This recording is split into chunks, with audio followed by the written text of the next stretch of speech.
to everyone, and we are going to make this brief because we do see the rain falling, but we thank you for being here today. This is a wonderful day of celebration, a week of celebration, as we honor the 60th anniversary of the Montgomery bus boycott and those who are part of Alabama State University who were there. And we invite you, after this is over, to come inside and see our display where we have pictures of those who were there. And it says that people like Ralph Bryson, who's standing right over here, who was there at that moment in time. But we stand on this hallowed ground here at Alabama State University to dedicate an official state of Alabama historic marker that affirms and attests to the contributions of the staff, faculty, and students of Alabama State University to the modern civil rights movement. 60 years ago this day, members of the Alabama State University family and the Women's Political Council stood up for equality and supported Rosa Parks when she was arrested for refusing to give up her seat on a segregated city bus to a white passenger. We have behind me Council Hall, where ASU faculty member Joanne Robinson, with the help of university staff, students, and others, took action to support Parks' brave stand to protest legal segregation. They lit a spark which ignited the righteous fury of a peaceful people through a nonviolent protest. Robinson and others conceptualized the campaign with the assistance of one of our iconic alumnus, Fred Gray, class of 1951, by getting the information out to the community on information that was run off on a mimeograph machine. For our young people, they don't know what that is. But we have that inside for you to see. There were no cell phones. There were no fax machines. No Instagram, no Snapchat, no Facebook, no Twitter. They had to go house to house, door to door, to get the word out to support the boycott. And we know the success of that, of getting the message out. So we're grateful for the work and the fact that Alabama State University is inextricably bound to the movement, to the modern civil rights movement. And so we come today to celebrate all of those who have been a part of that movement that changed not only Montgomery, Alabama, but changed the world. And so we are proud. The Hornet Nation is proud today as we unveil this marker as a permanent memorial to all the work that was done as a part of this movement 60 years ago on the campus of Alabama State University. Thank you for being here. We now would like to welcome Fred Gray, Alabama State class of 1951, and the personal attorney for Rosa Parks, Dr. Martin Luther King, and the attorney who made numerous legal cases, law, and destroyed segregation, Mr. Fred Gray. Thank you very much, Madam President. It's always good to be on the campus of my alma mater. What happened on December 1st, 1955, roots go much deeper and much farther than that. While I was a student on this campus, born here on the west side of town, living at that time on Jeff Davis on the other side of Hill Street, using the public transportation system, I saw many injustices that were taking place. And to make a long story short, because it is drizzling, but it was what I saw and how our people were being treated then, and how everything at that time was completely segregated. I made a personal commitment that I kept secret for some 40 years. That is, I was going to finish state, become a lawyer, not go to somebody's law school, not apply to the University of Alabama because I knew they wouldn't admit me, and finish law school, take the Alabama bar, even though at that time, if you finished the University of Alabama, you didn't have to take the bar, you were admitted on motion, and destroy everything segregated in the country. An upper teenager on the campus of this, on the campus of this university, then it was a far different university than it is now.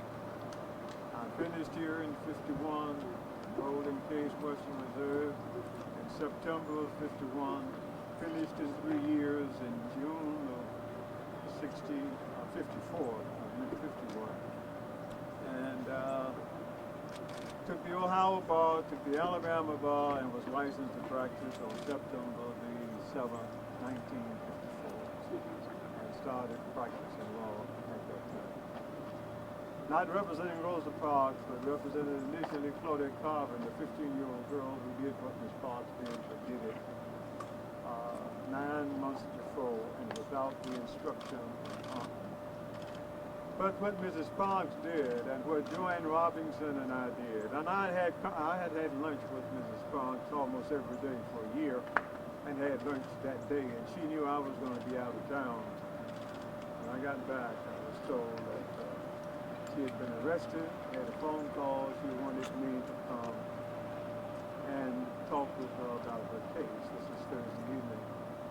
I went to her house, she retained me to represent her. She told me her case was set to be tried the following Monday. I told her that I would handle her case and not to worry about it. But I also told her that we were going to solve the problem of the buses once and for all. I left her house and went to Mr. E.D. Nixon, who was Mr. Civil Rights, and who had signed her bond to get her out, and who had encouraged me to become a lawyer along with Professor Pierce, who taught political science on this campus. I talked with him and told him about what Mrs. Parks wanted to do, and I also told him that if we're going to ever do anything about the buses, we need to do it now. Mr. Nixon was not a man who did a lot of planning, but he was an action man. And he told me whatever we decided to do, he would be behind it. And I told him I was going to leave and go and talk to Joanne Robinson, professor over here, who lived on Carey Street. That property now probably is owned by this university, but it was private property in Bel Air at the time. I went and talked with Joanne, and we talked in her living room and planned the details of the Montgomery bus boycott.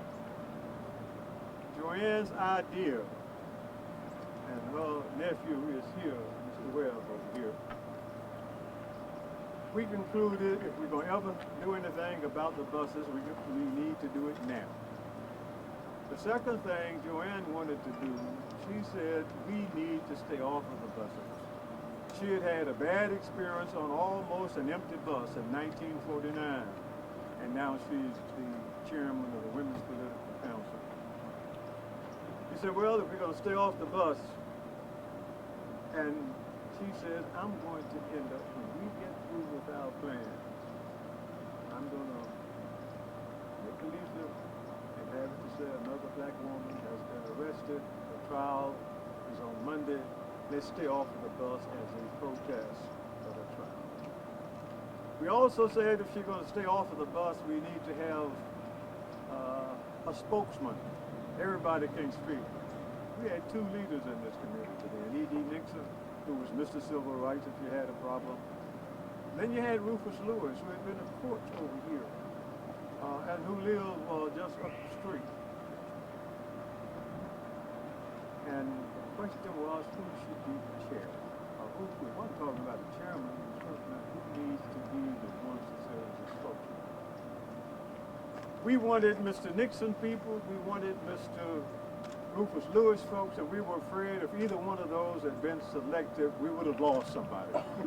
So she said, well, I'll tell you who we get. Let's get my pastor, Dr. Martin Luther King. He hasn't been here long, but he can move people. I said, well, I can tell you good positions for these other two men. E.D. Nixon, you're going to need some money. Let's sow the seed so he can be the treasurer. He was a Pullman carpenter. He knew A. Philip Randolph, the black labor leader who was the president of his union in New York, and he could help raise money. Then I said, what we're going to do with Rufus Lewis. Rufus Lewis was only concerned about voter registration, getting people elected, and holding them accountable. But he owned a nightclub over on Miles Street on the west side of town named the Citizens Club. And he says if in order to get in that club, you had to be a registered voter.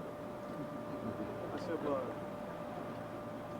what we can do, I'm not talking so much now about Mr. Rupert Lewis, but his wife, Jewel Clayton Lewis, is co-owner of the largest funeral home in town, Ross Clayton Funeral Home.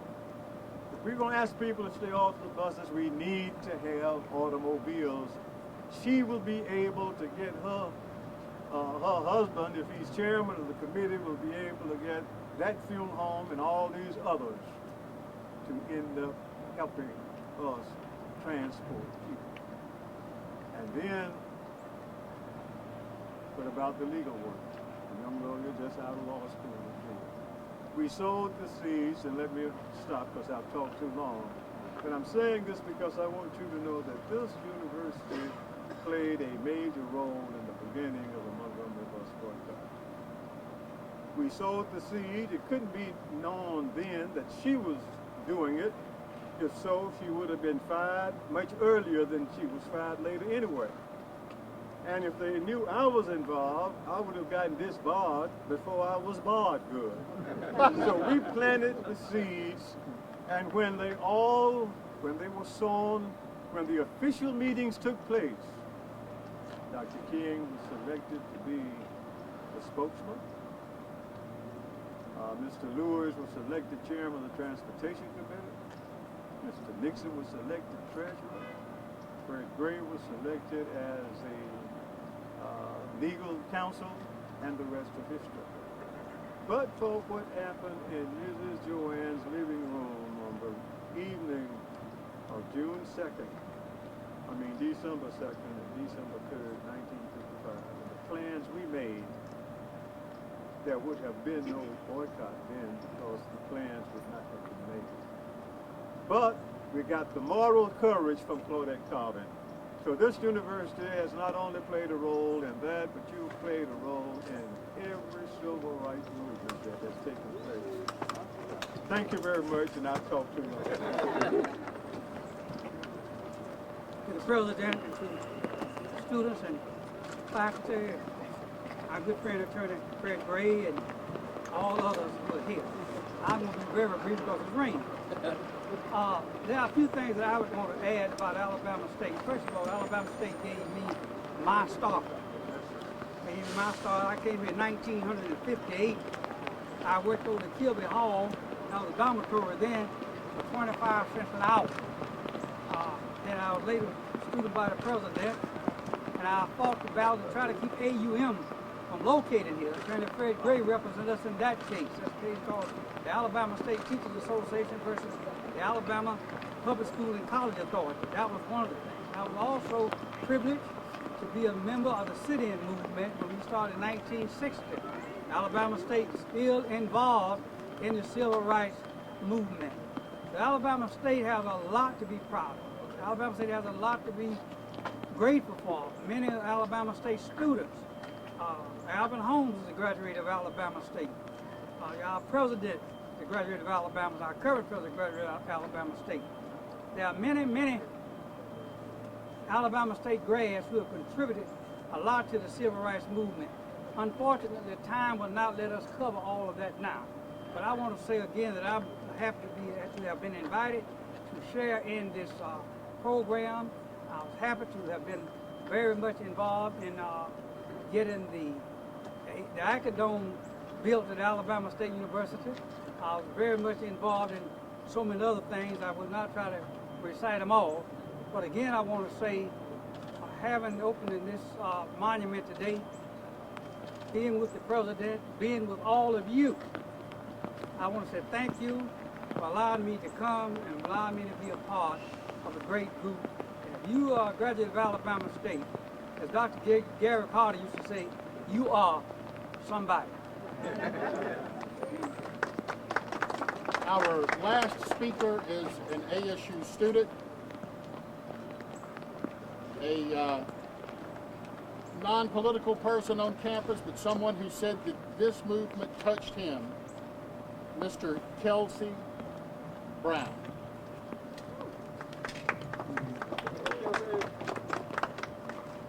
Good afternoon.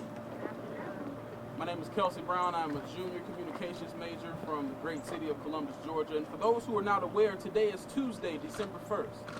Most will see this as the first day of the most talked about holiday season, where families begin to come together and express joy and happiness. But December 1st rings a different bell in my mind. It thrusts me into a time of the great year of our Lord, 1955, where a 42-year-old Montgomery department store seamstress, made a 10-second decision that would shape America forever. I have had many chances to make short 10-second decisions that may have not had the ability to make an impact like Mrs. Parks, yet did play a pivotal role in where I am today.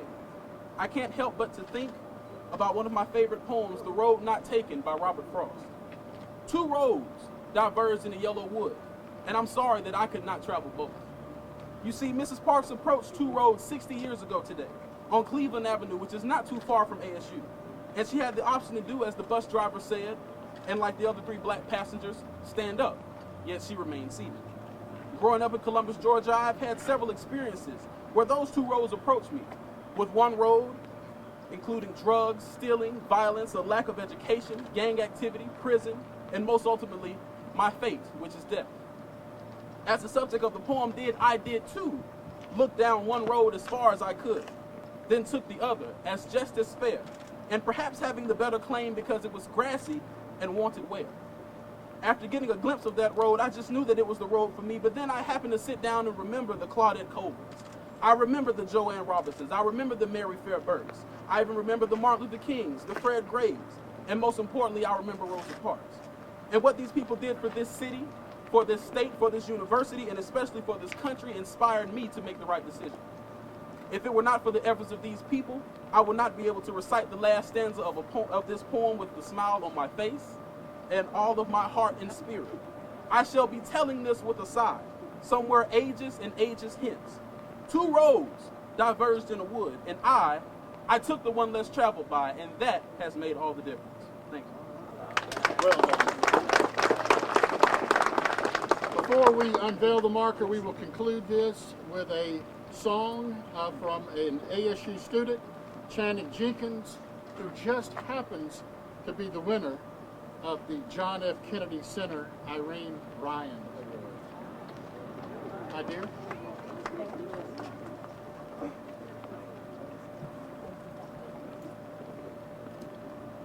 Good afternoon, ASU faculty, ASU students, and the dedicated members of this community.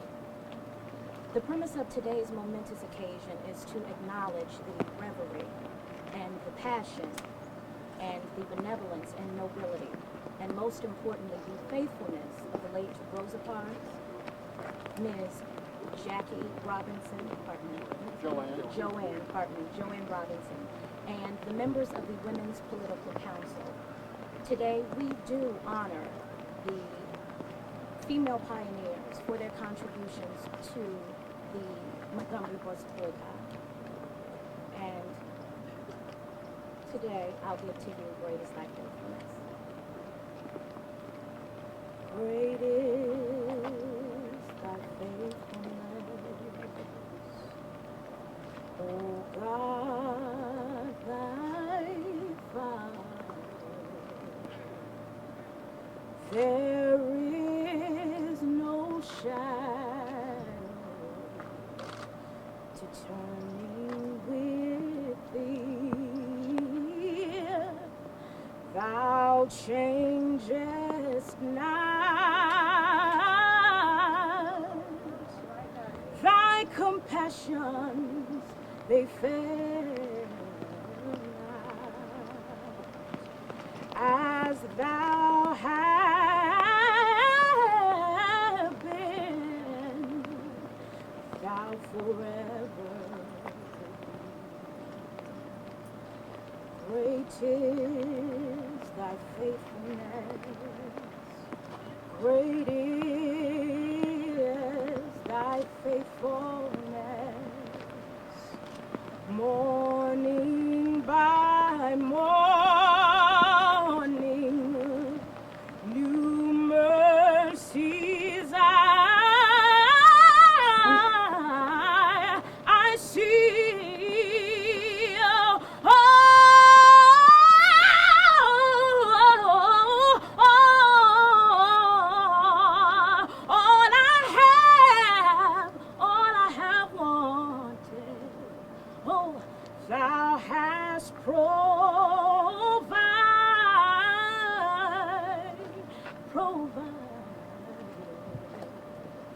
Great is thy faithfulness, Lord, to thee. Thank you. Thank you. Get a piece. Go and get some. On three. 1, 2, 3.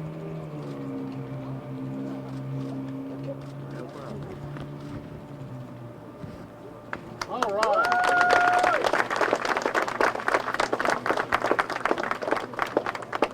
If members of the press would like to get any remarks, I invite you to go inside into the foyer of the building right now. Thank you, ladies and gentlemen, for being present. We have an exhibit inside. Please join us.